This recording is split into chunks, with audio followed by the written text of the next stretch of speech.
Bakit ba napakahirap para sa anak kong magbigay ng kaunting pera sa sarili niyang ina? Ang matalas na boses ng aking biyenan ay umalingaw-ngaw sa buong sala. Kung ganyan ka kakunat, malaya kang umalis sa bahay na ito. Tutal, bahay din naman ito ng anak ko.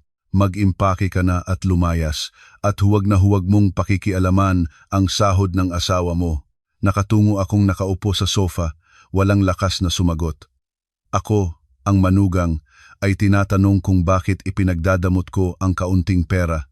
Ang perang iyon ay ang iyong 250,000 na buwanang sahod ng aking asawa.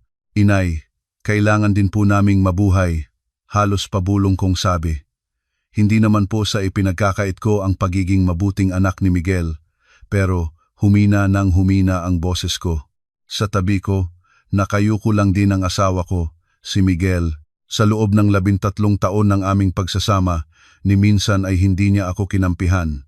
Naramdaman ko ang matinding lungkot at kahihiyan sa aking kalagayan. Alis na po ako. Hindi ko na malayan, kusa na lang lumabas ang mga salitang iyon sa aking bibig. Nagulat ang biyenan ko at si Miguel, ngunit agad itong napalitan ng isang mapanghamak na tingin na para bang sinasabing, "Sige, subukan mo kung kaya mo." Inakala nilang pananakot ko lang iyon, ngunit hindi nila lubos akalain na sa madaling araw ng araw na iyon, dala ang isang maliit na maleta, tuluyan na nga akong aalis.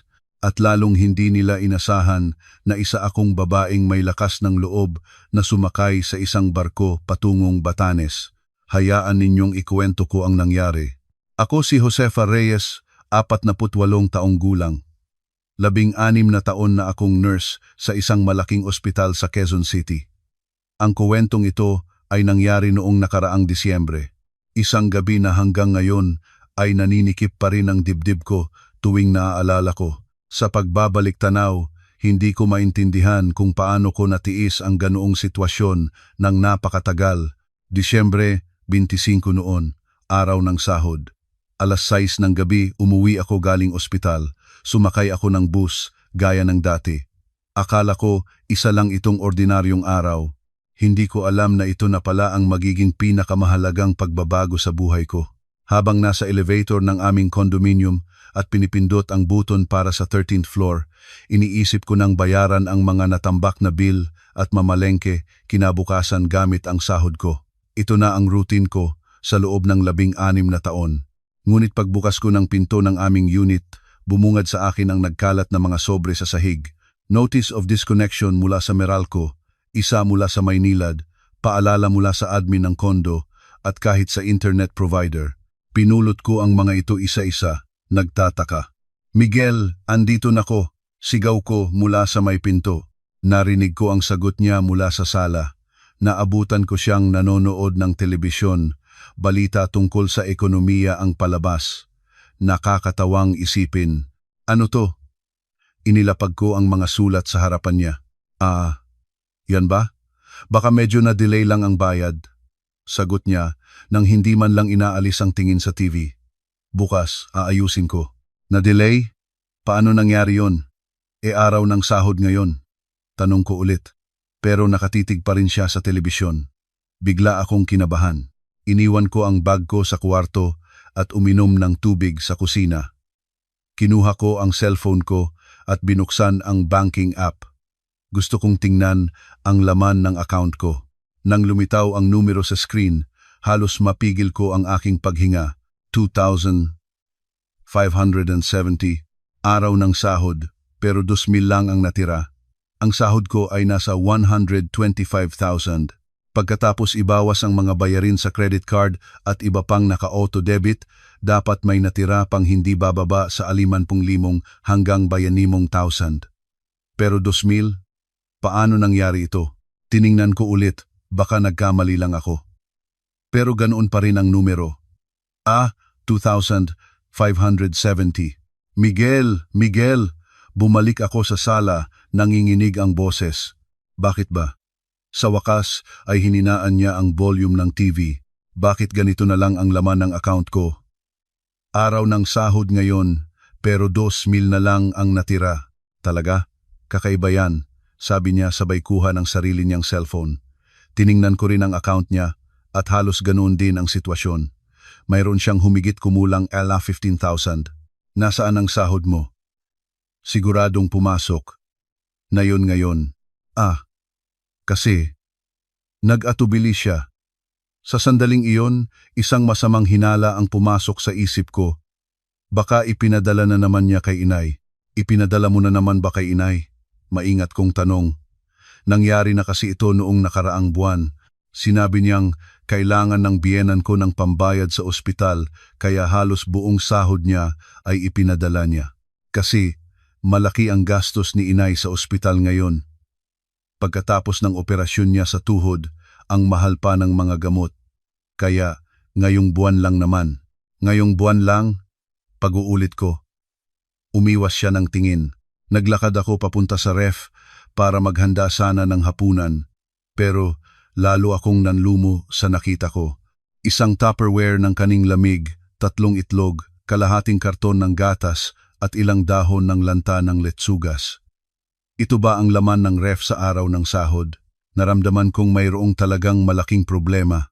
Habang tumatama sa mukha ko ang malamig na hangin mula sa ref, biglang nag-flashback sa isip ko ang mga nangyari sa mga nakalipas na buwan. Miguel, hindi lang naman ngayong buwan, di ba? Sabi ko habang isinasara ang ref. Noong nakaraang buwan at noong isang buwan pa. Kailan pa ba ito nagsimula? Hindi siya sumagot at muling ibinaling ang atensyon sa TV. Kinuha ko mula sa drawer ang aking notebook kung saan ko isinusulat ang aming mga gastusin. Tiningnan ko ang mga tala mula sa mga nakaraang buwan, Oktubre, Nobyembre, Disyembre. Sa loob ng 3 buwan, ni isang kusing mula sa sahod ni Miguel ay hindi napunta sa gastusin ng bahay. Hindi, mas matagal pa pala. Mula Hulyo, 6 na buwan. Kalahating taon na pala akong mag-isang sumasalo sa lahat ng bayarin. Ang sahod ko ang pambayad sa kuryente, tubig, condo dues, pagkain, telecommunication bills at maging ang allowance ni Miguel. Miguel, tama ba ito? Nanginginig ang boses ko, hindi sa galit kundi sa pagkadismaya. 16 na taon akong masipag na nagtrabaho, pero hindi ko akalain na ganito kahirap buhayin ang 2 tao gamit lang ang sahod ko. May sakit si inay, di ba? Alam mo ba kung gaano kalaki ang gastos sa ospital? Ang operasyon pa lang sa tuhod, 100,000 na. Medyo tumaas ang boses niya pero halatang nagdedepensa lang. Para bang alam niyang mali siya pero ayaw niyang aminin. Kung ganoon, paano naman tayo? Kuryente, tubig, pagkain, pamasahe, lahat yan. Sa sahod ko lang kukunin? Kung nahihirapan ka, bakit hindi mo siya kausapin ng direkta? Natigilan ako sa sinabi niya. Gusto niyang ako mismo ang magsabi sa biyenan ko na, Inay, pwede po bang tigilan niyo na ang pagkuha sa sahod ng anak niyo? Paano ko sasabihin iyon bilang isang manugang? Sakto namang tumunog ang cellphone ko. Isang hindi kilalang numero. Sinagot ko. Mula pala sa credit card company. Good evening. Is this Mrs. Josefa Reyes?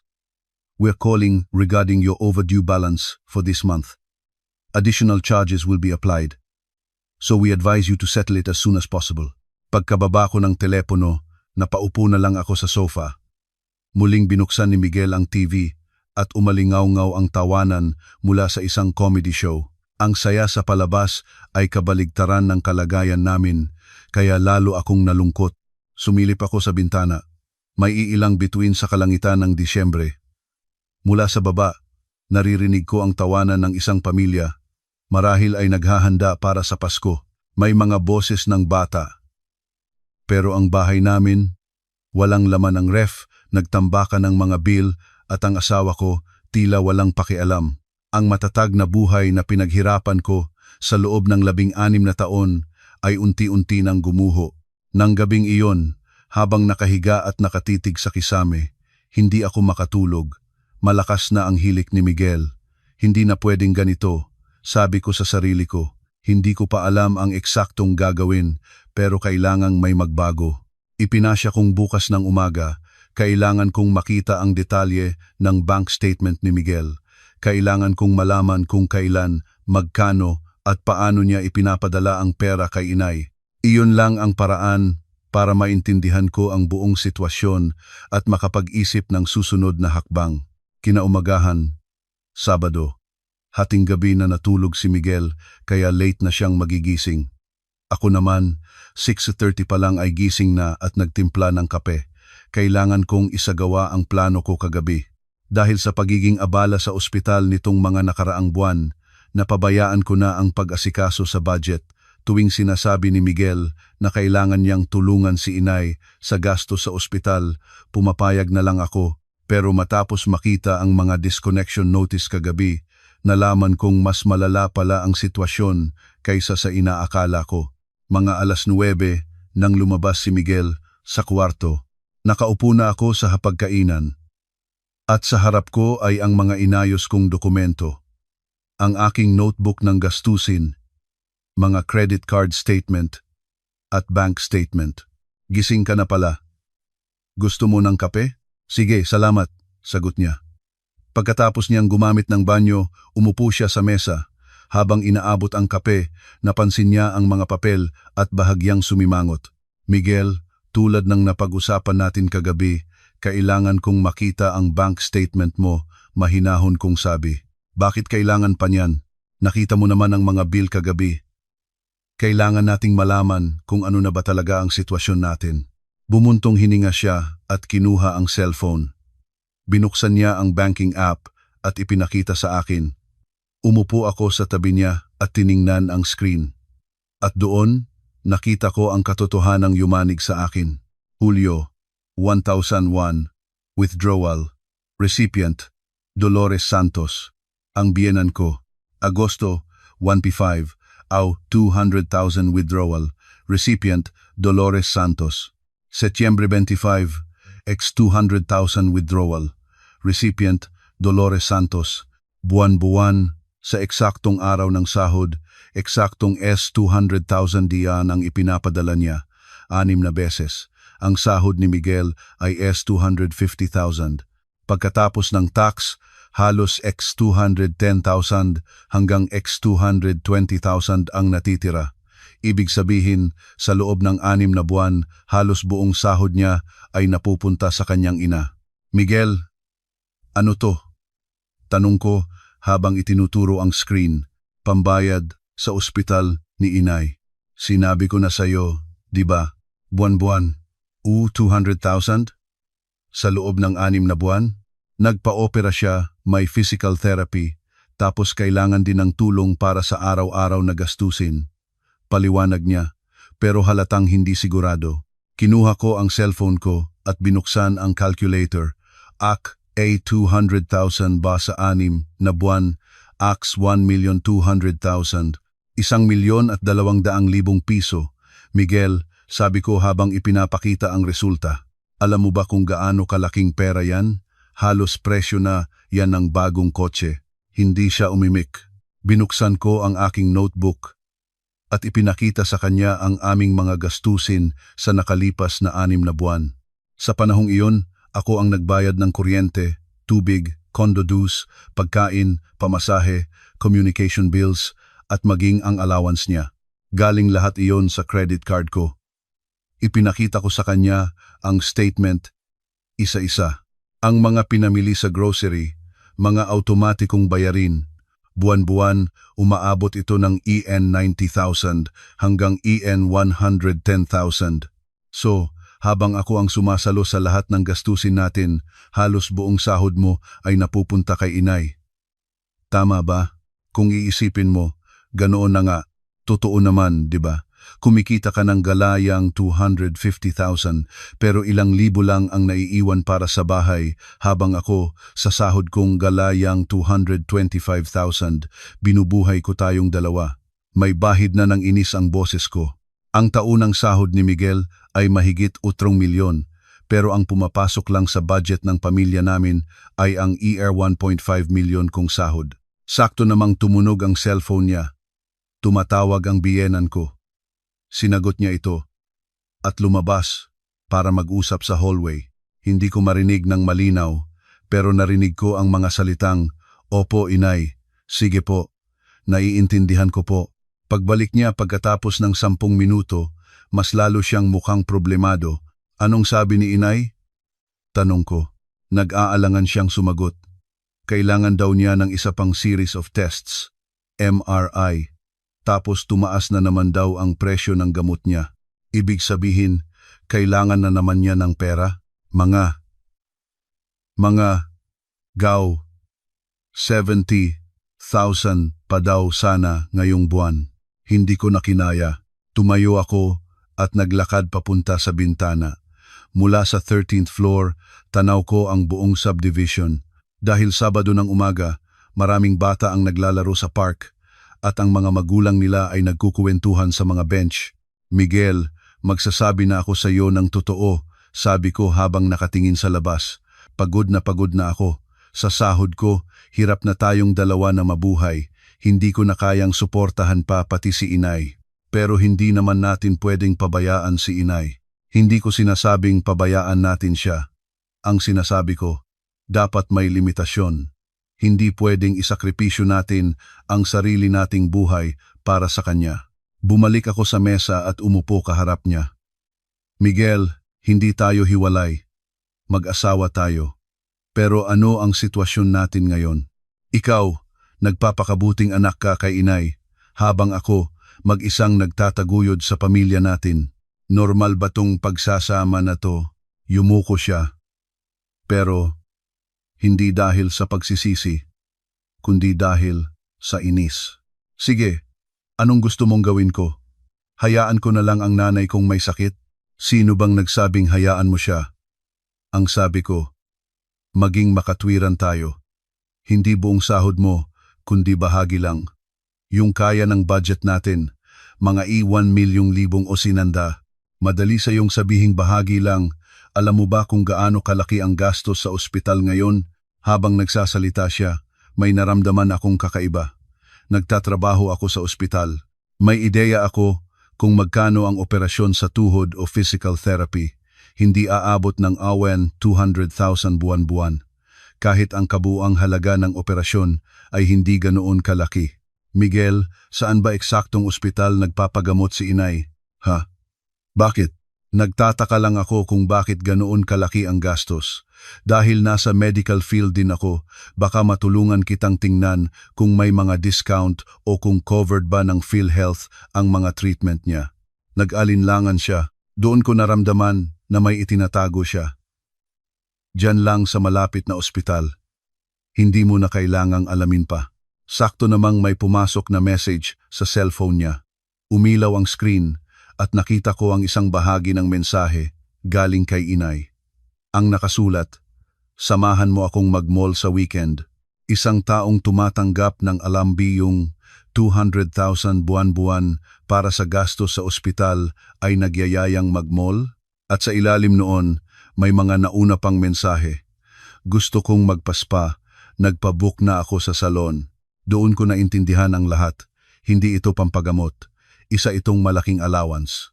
Binibigyan ni Miguel ang nanay niya ng buwanang allowance na mahigit 200,000. Miguel, mahinahon kong tawag sa kanya. May sakit ba talaga si inay? Oo naman. Ano bang pinagsasabi mo? Kung ganoon, mayroon ba kayong medical certificate o reseta? Titingnan ko lang. Biglang tumigas ang ekspresyon ng mukha niya at bigla siyang nagalit. Bakit ba? Lagi mo na lang akong pinagdududahan. Sa tingin mo, nagsisinungaling ako? Hindi sa pinagdududahan kita. Gusto ko lang malaman ang totoo. Dahil sa sitwasyon natin, kailangan nating maging malinaw sa lahat. Anong kailangang linawin? May sakit si inay, kaya tinutulungan ko siya. Sigaw niya sabay tayo. Pumasok siya sa kwarto at malakas na isinara ang pinto. Naiwan akong mag-isa sa sala, muling tinitingnan ang bank statement. Buwan-buwan, parehong petsa, parehong halaga, 200,000. Paanong naging ganito ka-regular? Kung pampagamot talaga, dapat iba-iba ang halaga buwan-buwan. Tumunog ang cellphone ko. Tumatawag ang head nurse namin, si Ate Susan. Josie, may oras ka ba mamayang hapon? Magkape naman tayo. Sige po ate. Pupunta ako. Gusto ko nang umalis ng bahay. Parang wala nang saysay kung kakausapin ko pa si Miguel. at kailangan ko ng isang taong mapagsasabihan. Habang nagbibihis, napagtanto ko kung gaano ako naging kampante sa loob ng 6 na buwan. Pinalabas ni Miguel na para sa pagpapagamot ni inay ang pera, pero sa totoo lang, malaking allowance pala iyon. At ang lahat ng responsibilidad sa bahay ay napunta sa akin. Paglabas ko ng pinto, nagdesisyon na ako. Hindi ko na kayang mabuhay ng ganito. Kailangan ng isang malaking pagbabago. Nang Lunes na iyon, pag-uwi ko galing ospital, may isang pares ng sapatos ng babae sa may pinto, hindi sa akin at tiyak na hindi kay Miguel. Bigla akong kinabahan. Nandito na po ako, sabi ko. Isang boses ang sumagot mula sa sala. Hindi si Miguel, kundi ang biyenan ko. Inay, kailan pa po kayo dumating? Pagpasok ko sa sala, nakaupo siya sa sofa. Sa harap niya ay maraming Tupperware ng pagkain. Si Miguel naman ay kumakain sa tabi niya. Josie, nagdala ako ng ulam. Parang pumapayat yata si Miguel nitong mga nakaraang araw. Sabi niya sabay tingin sa akin mula ulo hanggang paa. May talas sa kanyang mga mata. Salamat po. Pero paano po kayo nakapasok? Wala po kami sa bahay. Binigyan ako ni Miguel ng susi. Para raw magamit ko kung kailangan. Tumingin ako kay Miguel. Nakayuko lang siya habang kumakain. Kailan pa niya ibinigay ang susi? Bakit hindi niya sinabi sa akin? Gusto kong magtanong pero hindi ko magawa sa harap ng biyenan ko. Josie, maupo ka. May sasabihin ako, sabi ng biyenan ko habang tinatapik ang sofa. Wala akong nagawa kundi umupo. Mautanang nagali na alapolina. Parang stress na stress si Miguel nitong mga nakaraang araw. May problema ba kayo sa bahay? Wala naman po. Sasagot pa sana ako, pero pinigilan niya ako. Hindi. Sigurado akong mayroon. Tumawag sa akin si Miguel kahapon, puro buntong hininga. Mukhang ikaw ang dahilan. Ako po, oo. Kapag lagi mong sinisermonan ang asawa mo tungkol sa pera, na-stress siya. Trabaho ng lalaki na magtrabaho para sa pamilya niya. Kung hindi mo yan maintindihan, paano na? Natigilan ako. Mukhang ikinuwento lahat ni Miguel ang pinag-usapan namin noong weekend. Inay, hindi po sa ganoon. Anong hindi? Mali ba na maging mabuting anak si Miguel sa akin? Tumaas na ang boses niya. Hindi po mali ang pagiging mabuting anak. Ang sa akin lang po sana, isaalang-alang din ang kalagayan namin. Kalagayan, pareho naman kayong may trabaho. Anong mahirap sa kalagayan nyo? Dahil po ako lang ang sumasalo sa lahat ng gastusin sa bahay. Halos buong sahod ni Miguel sa inyo po napupunta. Hindi ba't dapat lang yan? Obligasyon ng anak na suportahan ang magulang. Mariin niyang sabi habang inaayos ang mga Tupperware. At saka, Josie, nurse ka naman, di ba? Malaki-laki rin ang kinikita mo. Kaya mo nang sagutin ang mga gastusin sa bahay. Tiningnan ko si Miguel sa pagkadismaya, pero nakayuko pa rin siya. Walang imik. Inay, kahit po nagsisikap ako, may hangganan din po ako. Hindi ko po kayang sagutin mag-isa ang gastusin ng 2 tao. Kayong mga kabataan ngayon, ang hihina ng loob. Anong hangganan? Kapag sinabi ng biyenan, walang pero-pero, lalong tumaas ang boses niya. Sa wakas, nagangat ng tingin si Miguel. Inay, may punto rin po si Josie. Medyo gipit din po kami. Miguel, kanino ka bang panig? Sigaw ng biyenan ko. Sa inyo po, inay. Pero, walang pero-pero. Alam mo ba kung gaano ako naghirap para palakihin ka? Tapos ngayon, konting pera lang, pabigat na sayo. Yumuko ulit si Miguel. Lalo akong nainis. Inay, hindi po konting pera yon. Sa loob po ng 6 na buwan, umabot na po ng 1.2 milyon, mahinahon kong sabi. Anong malaki sa 1.2 milyon? Sa panahon ngayon, anong mabibili niyan? Humalakhak siya. Para sa amin, malaki na po yon. Sapat na para mabuhay kami ng mahigit 1 taon. Kasi, masyado kang kuripot. Ang pera, ginagastos.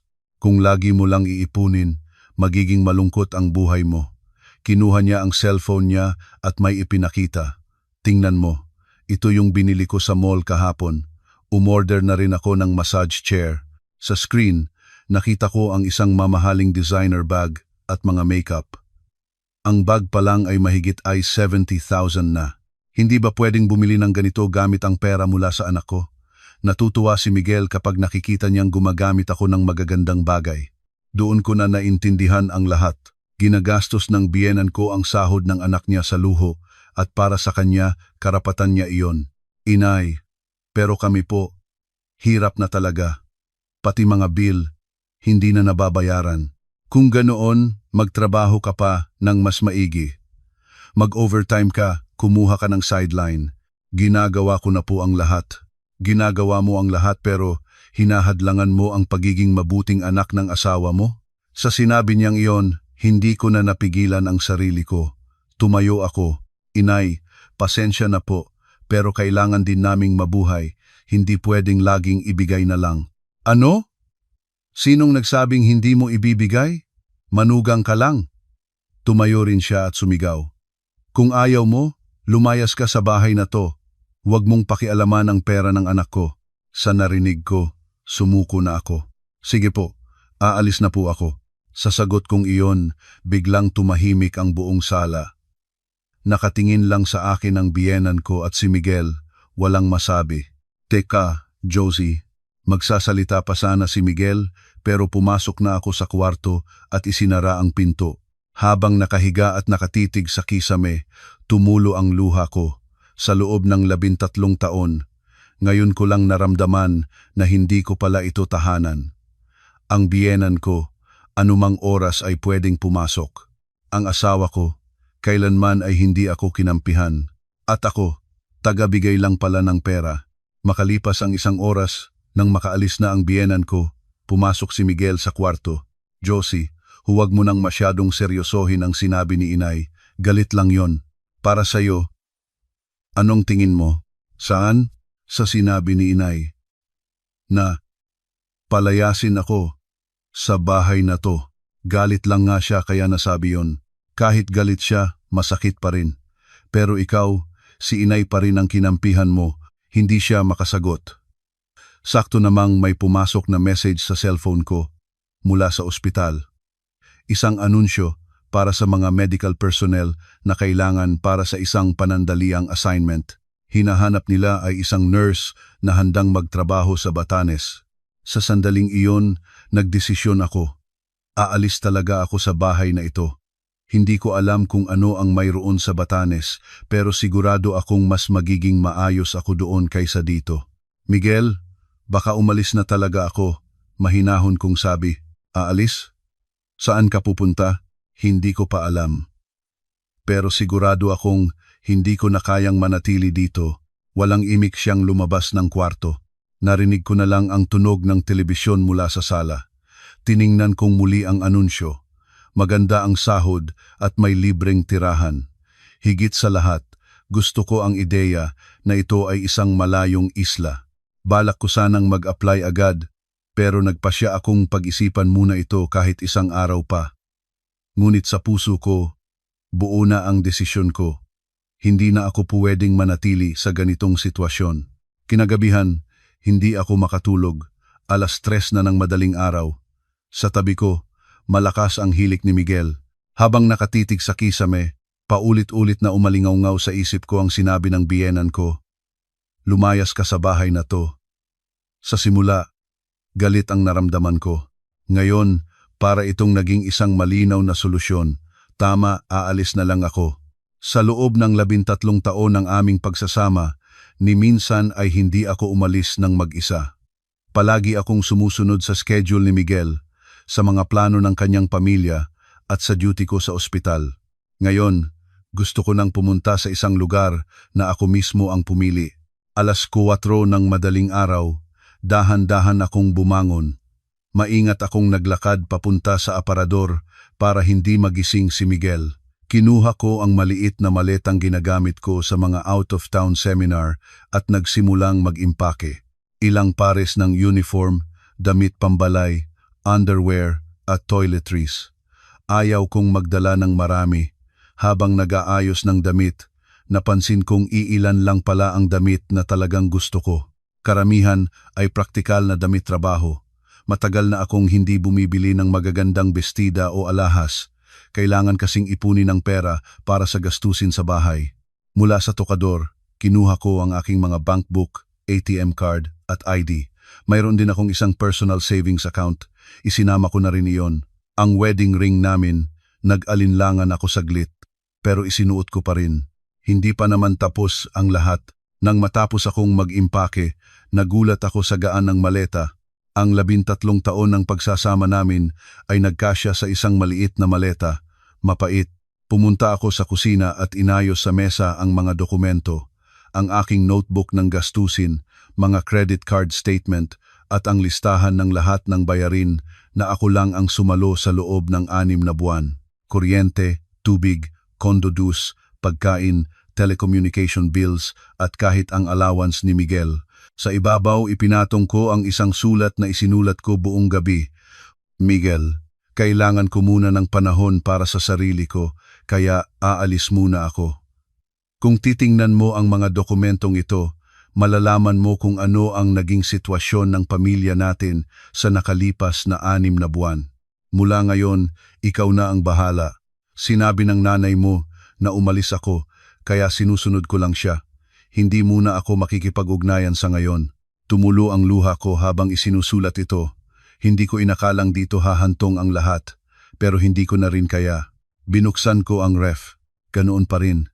Isang Tupperware ng kaning lamig, 2 itlog, kalahating karton ng gatas. Ito ang ref ng isang pamilya kung saan ang asawang lalaki ay kumikita ng 250,000 at ang asawang babae ay 125,000. Sa may pinto, maingat kong isinuot ang sapatos ko. Takot na baka makalikha ng ingay ang gulong ng maleta. Nag-aalala akong magising si Miguel o mas tamang sabihin na kapag nagising siya, baka hindi na ako makaalis. Baka kapag tinanong niya kung saan ako pupunta, humingi siya ng tawad at sabihing mag-usap kami, baka bumigay na naman ako. Nanginginig ang kamay ko habang hawak ang doorknob. Tama ba tong ginagawa ko? Pero muling pumasok sa isip ko ang sinabi ng biyenan ko. Ang mga salitang iyon ang nagbigay sa akin ng lakas ng loob. Pagbukas ko ng pinto, naramdaman ko ang malamig na hangin ng madaling araw dahil katapusan ng Disyembre, umuusok ang bawat hininga ko. Tahimik ang hallway at patay ang ilaw sa lahat ng unit. Habang pababa sa elevator, kakaiba ang pakiramdam ko. Hindi lungkot, kundi kaluwagan. Isang pakiramdam ng ginhawa dahil sa wakas, nakagawa ako ng desisyon. Sa loob ng 13 taon, ito ang unang desisyon na ginawa ko para sa sarili ko. Pagdaan ko sa lobby, nagkatinginan kami ng security guard. Tumango siya bilang bati. Marahil ay nagtataka kung bakit may dala akong maleta sa ganoong oras. Paglabas ko ng gusali, humampas sa mukha ko ang malamig na hangin. Kung dati, malamang ay gusto ko nang bumalik sa loob dahil sa ginaw. Pero ngayon, para itong nakakapresko. Naglakad ako papunta sa pangunahing kalsada para mag-abang ng taxi dahil madaling araw, iilan lang ang dumadaan. Pagkatapos ng 10 minuto, may humintong isa. Saan po tayo, ma'am? Sa bus terminal po sa Cubao. Tiningnan ako ng driver sa rearview mirror, marahil ay nagtataka sa itsura ko. Ang aga niyo pong umalis. Business trip po? Parang ganoon na nga po. Ayaw ko nang makipag-usap pa, kaya tumingin na lang ako sa labas. 5:00 ng umaga, tahimik pa ang Maynila. Tanging mga delivery truck at mga 24-hour convenience store ang gising. Habang tinitingnan ang mga gusali at kalsadang dinaanan ko sa loob ng 13 taon, napaisip ako. Aalis na ako. Hindi ko alam kung kailan ako babalik. Nakarating ako sa terminal ng 5:30. Mas marami-rami ang tao kaysa sa inaasahan ko. Mga pasaherong hahabol sa unang biyahe ng bus at mga empleyadong pauwi mula sa night shift. Nagtanong ako. At ang unang biyahe papuntang Tuguegarao ay 60:40 pa. May 1 oras pa akong maghihintay. Pagkatapos bumili ng tiket, umupo ako sa waiting area at tiningnan ang cellphone ko. Wala pang tawag o text. Malamang tulog pa si Miguel. Bumili ako ng kape at nagsaliksik tungkol sa Batanes. Mas malaki pala ito kaysa sa inaakala ko na may populasyon na halos 10,000 at may sariling pasilidad na medikal. Ang isang impormasyon na nakakuha ng atensyon ko ay ang madalas na kanselasyon ng biyahe ng barko, lalo na kapag taglamig dahil sa malalakas na alon. Mas mabuti, naisip ko.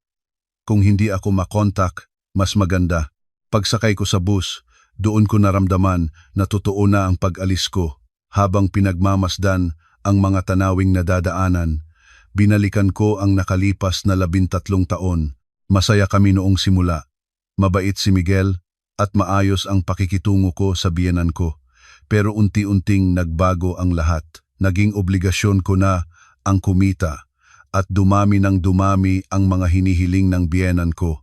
Lalo pang lumala ang sitwasyon nang tumaas ang sahod ni Miguel para sa kanila dahil mas malaki na ang kinikita niya, dapat mas malaki rin ang ibinibigay niya sa nanay niya.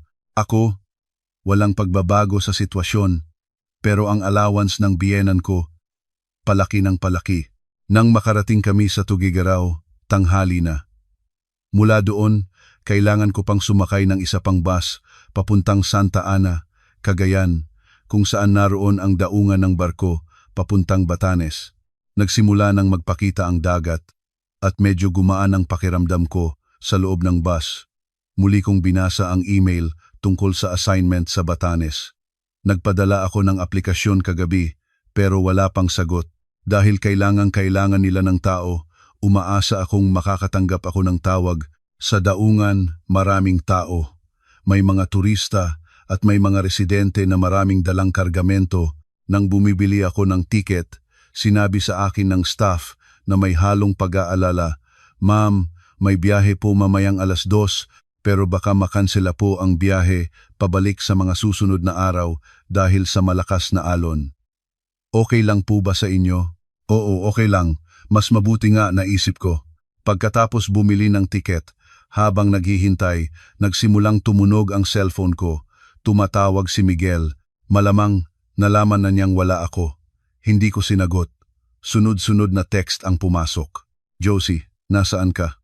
Wala ka sa bahay. Tumawag ka." Pagkatapos noon, sunod-sunod na tawag. Si Miguel, ang biyenan ko, pabalik-balik. Inilagay ko sa silent mode ang cellphone ko at isinilid sa bag. Bumili ako ng siopaw at soft drinks para sa tanghalian. Matagal na akong hindi kumakain ng mag-isa. Sa halip na makaramdam ng lungkot, naramdaman ko ang kapayapaan. Walang pumupuna sa kinakain ko at malaya kong kainin kung ano ang gusto ko. Nang oras na para sumakay, lumingon ako at nakita kong unti-unting lumalayo ang Luzon. Paglabas ng barko sa daungan, nagsimulang lumakas ang alon. Nag-alala akong mahilo, pero sa kabutihang palad, kinaya ko. Lumabas ako sa deck at sinalubong ang hangin. Medyo malamig pero nakakapresko. Sa loob ng 13 taon, ito ang unang beses na umalis ako sa sarili kong desisyon. Sa barko, tiningnan ko ulit ang email ko. May sagot na pala. Ipinadala 11 ng umaga. Hindi ko napansin dahil abala ako sa biyahe. "Miss Josefa Reyes, pagkatapos suriin ang iyong aplikasyon, inaanyayahan ka namin para sa isang interview bukas ng umaga. Maaari kang magsimula agad pagkatapos. Dahil sa agarang pangangailangan, hinihiling namin ang iyong mabilis na tugon. Ang tirahan ay ipagkakaloob ng medical center." Agad akong nag-reply. "Salamat po. Dadalo ako sa interview bukas. Kasalukuyan po akong papunta sa Batanes." Makalipas ang 2 oras, tiningnan ko ang cellphone ko. Mahigit 30 missed calls galing kay Miguel at sa biyenan ko. Mayroon ding higit sa 10 text message pero hindi ko binasa. Sa halip, ako ang nagpadala ng isang text. "Kailangan ko ng ilang araw para sa sarili ko. Huwag niyo muna akong kontakin." At pinatay ko ang cellphone ko. Mga 5:00 ng hapon, natanaw ko na ang Batanes. Habang papalapit ang barko, nakita ko ang mga bundok at mga talampas. Mas malaki ito kaysa sa inaasahan ko at napakaganda.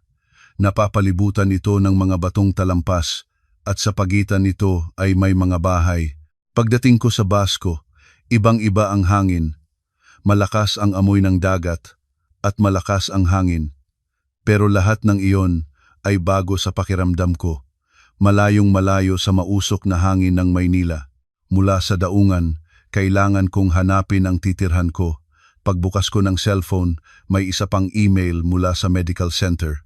Ang iyong tirahan ay isang maliit na apartment malapit sa center. Mangyaring tumawag pagdating mo. Sumakay ako ng tricycle papuntang Batanes General Hospital and Medical Center dahil isla, makitid ang mga kalsada at maraming paakyat. Pero ang tanawin ay napakaganda. Pagdating ko sa ospital, sinalubong ako ng head doctor. Mukha siyang natuwa sa pagdating ko. Kailangan daw nila ng nurse at nagpapasalamat siya sa mabilis kong pagtugon.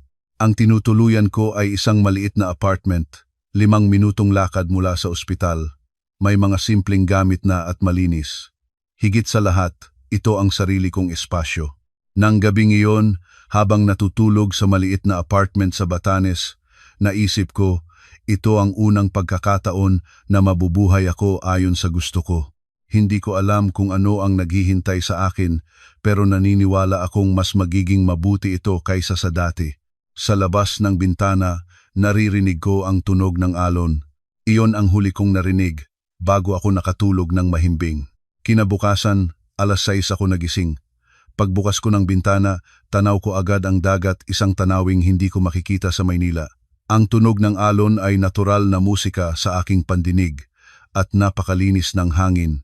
Matapos mag-ayos, naglakad ako papunta sa Batanes General Hospital. Mga 7 minuto rin pala ang lakad dahil medyo paakyat ang daan. Maliit lang ang ospital, isang 2 palapag na gusali, pero para sa isang islang tulad nito, kumpleto na rin ang pasilidad. Sa pasukan, nakilala ko si Dr. Santos, ang hepe ng ospital. Nasa mid-50s siya at mukhang mabait. Ikaw ba si Nurse Josefa? Salamat at nakarating ka agad. Magandang umaga po, Doc. Nandito po ako para tumulong. Ang interview ay isang formalidad lang. Tiningnan niya ang aking karanasan at ipinaliwanag ang sitwasyon sa Batanes. Kapag ganitong panahon daw, laging kulang ang medical staff. Madalas kaming may emergency dito, sabi niya. Kapag hindi makabiyahe ang barko o eroplano, hindi namin maililipat ang pasyente sa mainland. Kaya napakahalaga ng papel ng mga nurse dito. Habang nakikinig, naramdaman kong nasa tamang lugar ako. Sa ospital sa Quezon City, kahit wala ako, maraming ibang nurse na pwedeng pumalit, pero dito, kailangan ako. Nagsimula ang una kong duty ng hapong iyon. Mayroon silang 10 kwarto para sa mga naka-admit at 3 consultation room. Hindi marami ang pasyente, pero karamihan ay matatanda. Nagsimulang dumating ang mga pasyente bandang 2:00. Isang lolo para sa regular check-up ng diabetes. Isang lola para sa physical therapy dahil sa arthritis. Lahat sila ay nagtatakang nakatingin sa akin. Bagong nurse ka dito, Hija? Taga saan ka? Taga Maynila po. Naku, ang layo pala ng binyahe mo. Siguradong napagod ka. Ang mga Ivatan ay pala kaibigan. Tila magkakakilala silang lahat at naging magiliw din sila sa akin. Sa ospital sa Maynila, may distansya sa pagitan ng nurse at pasyente. Dito, parang pamilya. Bandang 7:00 ng gabi, nagkaroon ng emergency. Isang 12 anyos na batang babae mula sa kabilang bayan ang isinugod dahil sa mataas na lagnat at hirap sa paghinga. Ang pangalan niya ay Ana. Nurse. Bigla na lang pong tumaas ang lagnat niya. Halos hindi na makahinga, umiiyak na sabi ng lola ni Ana. Gising pa si Ana, pero namumula na ang mukha niya. Ang temperatura niya ay 39.8 degrees Celsius. Habang tinitingnan siya ni Dr. Santos, nanatili ako sa tabi niya. Iyak siya ng iyak, pero nang hawakan ko ang kamay niya, medyo kumalma siya. Ana, huwag kang mag-alala. Nandito lang si ate nurse. Hinawakan niya ng mahigpit ang kamay ko. Naawa ako sa kanya. Ang resulta ng test, acute bronchitis. Hindi naman gaanong malala, pero kailangan siyang obserbahan dahil sa taas ng lagnat. Ang problema, kulang ang nurse na magbabantay sa gabi. Ako na po ang magbabantay sa kanya. Nagboluntaryo ako. Kahit unang araw ko pa lang, hindi ko kayang iwan ang bata. Mga 10:00 ng gabi, umuwi na ang lola ni Ana. Kami na lang dalawa ang naiwan. May lagnat pa rin si Ana, pero unti-unti na siyang bumubuti. Ate nurse, nauuhaw po ako. Sige, kukuha kita ng tubig. Habang umiinom, nagtanong siya. Ate, saan ka po galing? Sa Maynila, isang malaking siyudad sa Luzon. Bakit po kayo pumunta dito? Natigilan ako. Hindi ko alam kung paano ipapaliwanag. Para tulungan ang mga batang tulad mo. Ngumiti siya. Kahit may sakit, ang liwanag ng ngiti niya. Ang bait niyo po. Parang si Mama. Kumirot ang puso ko sa sinabi niya. Naisip ko kung nasaan ang nanay niya pero hindi ko na tinanong. Bandang 2:00 ng madaling araw, bumaba na ang lagnat niya, 37.5 degrees Celsius na lang. Stable na rin ang paghinga niya at mahimbing na ang tulog. Habang nakaupo sa tabi niya, napaisip ako, ano nga ba ang ginagawa ko sa Maynila?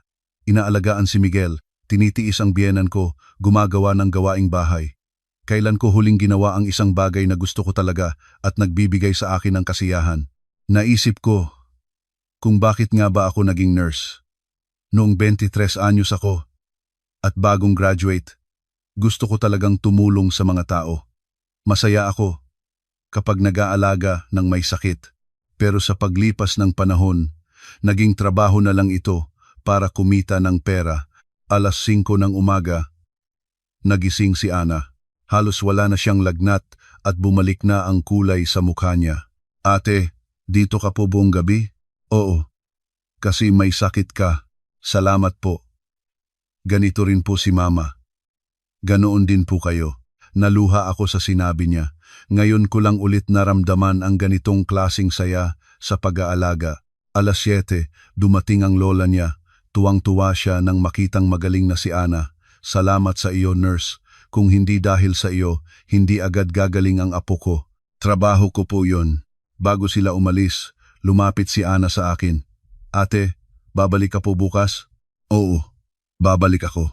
Promise po? Inabot niya ang kanyang hinliliit. Ikinawit ko ang sarili kong daliri dito. Sa sandaling iyon, gumaan ang pakiramdam ko. Pagkaalis nila, lumapit si Dr. Santos. Salamat sa pagod mo. Pasensya na. Unang araw mo pa lang, napuyat ka na. Okay lang po, Doc. Masaya po ako. Siguradong magugustuhan ka ng mga tao dito. Kumalat na ang balita. Yung mabait na nurse daw, galing Maynila. Nang tanghali, naglakad-lakad ako malapit sa ospital. Habang naglalakad sa daan na tanaw ang dagat, naramdaman ko ang sariwang hangin, ibang-iba sa Maynila. Ang mga nakakasalubong kong residente ay bumabati sa akin. Naalala na nila ang mukha ko. Ikaw yung bagong nurse, di ba? Welcome. Salamat sa pag-aalaga kay Ana. Ramdam ko ang sinseridad sa pasasalamat nila. Naramdaman kong may silbi ako. Gabi, pag-uwi ko sa apartment, binuksan ko ang bintana at pinagmasdan ang dagat. Ang paglubog ng araw ay nagbigay ng kulay kahel sa karagatan. Pagbukas ko ng cellphone, tambak na naman ang mensahe mula kay Miguel at sa biyenan ko. Pero ayaw ko silang basahin. Masyadong payapa ang sandaling ito. Naalala ko ang pinky promise namin ni Ana. Ate, babalik ka po bukas. Ang mga salitang iyon ay may malaking kahulugan para sa akin. Ang malamang may isang taong naghihintay sa pagbabalik mo na kailangan ka ay nagbibigay ng kakaibang lakas. Nang gabing iyon, napakasarap ng tulog ko. Naging mapayapa ang sumunod na linggo sa Batanes. Araw-araw, pumapasok ako sa ospital at sa gabi, naglalakad sa tabing dagat. Dumarating din si Ana araw-araw kasama ang lola niya para kumustahin ako. Ate nurse, nandito po ako. Sa tuwing papasok siya, sumasaya ang araw ko. Isang hapon, habang kinukuha ko ang blood sugar ng isang pasyenteng may diabetes, tumunog ang cellphone ko. Isang hindi pamilyar na numero. Mula pala sa bangko. Good afternoon, may I speak with Mrs. Josefa Reyes? This is from the loan department of BDO. Ako nga po. Bakit po? Ma'am, we're just calling to verify a personal loan application under your name. Is this correct? Bigla akong natulala. Wala akong in-apply na loan. Wala po akong in-apply na loan. Kailan po yan? It was filed online yesterday afternoon, ma'am, for 1 million pesos. If this wasn't you, it might be a case of identity theft. 1 milyong piso. Biglang pumasok sa isip ko si Miguel. Puwede ko po bang malaman ang ibang detalye ng aplikante? I'm sorry, ma'am, that's confidential. But I can tell you that the IP address used was from Quezon City and the contact number provided was not yours. Quezon City, ibang contact number. Naging malinaw ang lahat. Pakikansela na lang po ang application. Wala po akong balak umutang at sigurado akong identity theft yan. Noted, ma'am. We will cancel it and tighten our security protocols to prevent this from happening again. Pagkababa ko ng telepono, nanatili akong tulala. Hindi ako makapaniwalang susubukan ni Miguel na umutang gamit ang pangalan ko ng walang paalam. Sakto namang tumunog ulit ang cellphone ko. Ang biyenan ko. Ayaw ko sanang sagutin, pero may masama akong kutob. Josefa, umuwi ka ngayon din. Galit na galit ang boses niya. Inay, ano po ang nangyayari? Anong nangyayari? Alam mo ba kung gaano nahihirapan ang anak ko dahil sa paglayas mo? Saan ka ba nagpupunta? Umuwi ka at humingi ng tawad. Natigilan ako. Ako pa ang hihingi ng tawad? Inay, nagtatrabaho po ako. At wala po akong balak umuwi sa ngayon. Anong trabaho ang mas importante pa sa asawa mo? May asawa kang tao tapos naglalakwatsa ka. Inay, kayo po ang nagsabing umalis ako, di ba? Kahit na. Dahil lang sa galit yon. Kahit po nasabi niyo lang yon sa galit, masakit pa rin po. Narinig ko siyang sumisigaw sa kabilang linya, tila kinakausap si Miguel. Kakausapin ka raw ni Miguel. Ibibigay ko sa kanya. Bago pa ako makatanggi, nasa linya na si Miguel. Josie, kailan ka babalik? Hindi ko alam. Huwag kang ganyan. Kailangan nating mag-usap. Ano pang pag-uusapan natin? Yung pag-utang mo ng 1 milyon gamit ang pangalan ko. Tumahimik ang kabilang linya. Kailangan ko lang talaga ng pera.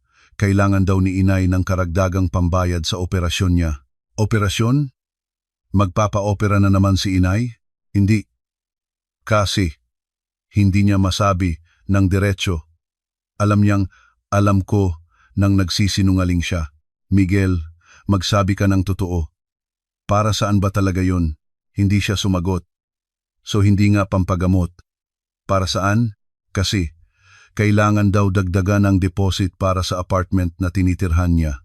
Sa wakas, lumabas din ang totoo. Hindi pampagamot, kundi pambayad sa apartment ng nanay niya. 1 milyon. Gagamitin ang pangalan ko. Miguel, alam mo bang krimen yang ginagawa mo? Ang gamitin ang pangalan ko ng walang pahintulot? Krimen agad? Hindi ba pwedeng pag-usapan? Hindi ito simpleng bagay. Mag-asawa tayo, pero hindi ibig sabihin noon pwede mo nang gamitin ang pangalan ko basta-basta. Muling napunta sa biyenan ko ang telepono. Josefa, sumusobra ka na. Para naman, yun sa ikabubuti ng nanay niya. Inay, pagod na po ako.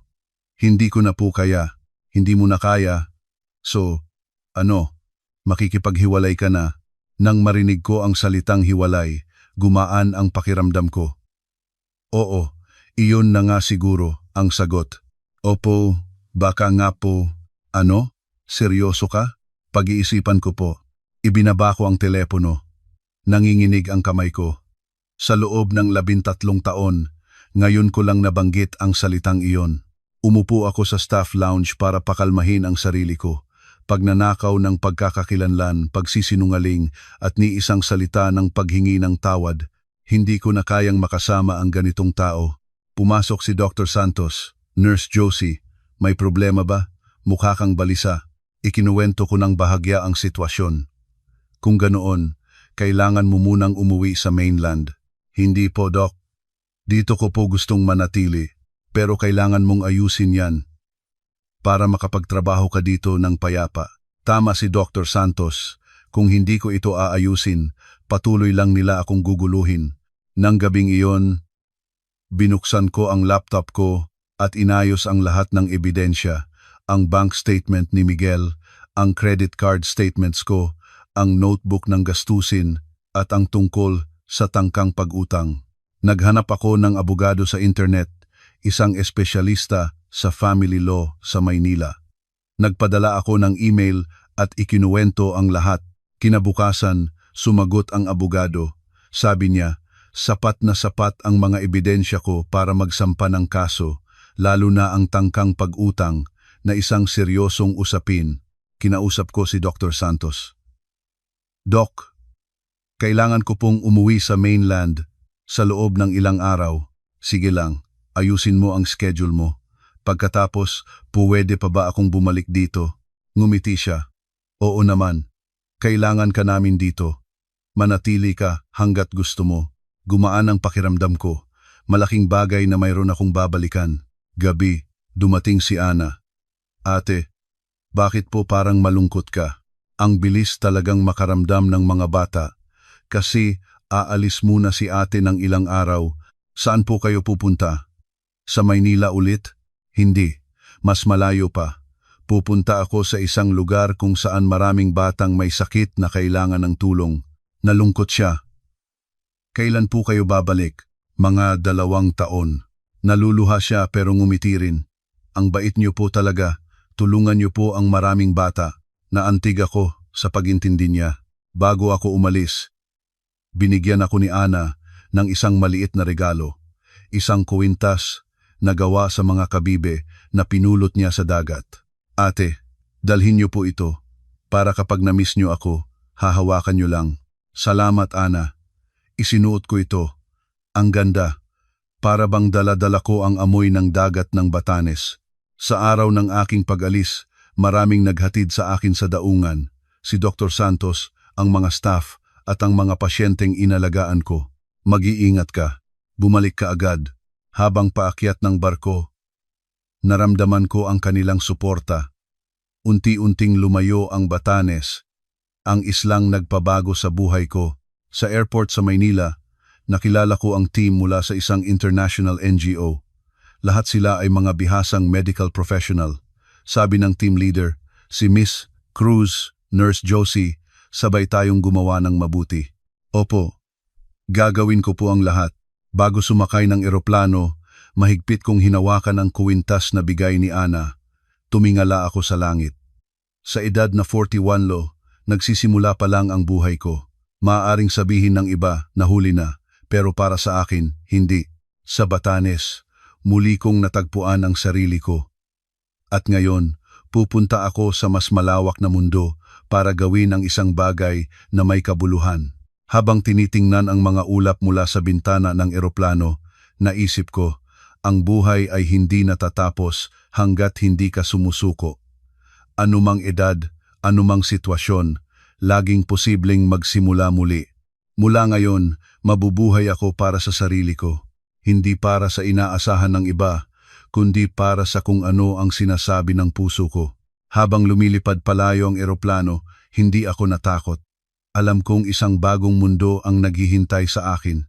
Ang kwento ni Josefa ay isang mensahe ng pag-asa para sa ating lahat. Anuman ang iyong edad, laging may pagkakataong magsimula muli. Pag-asa. Ang edad ay isang numero lamang. Ang tunay na lakas ng loob ay nasa pusong hindi sumusuko. Hanapin mo ang iyong sariling Batanes at lakasan mo ang iyong loob na lumayo. Ang buhay ay hindi natatapos hanggat lumalaban ka.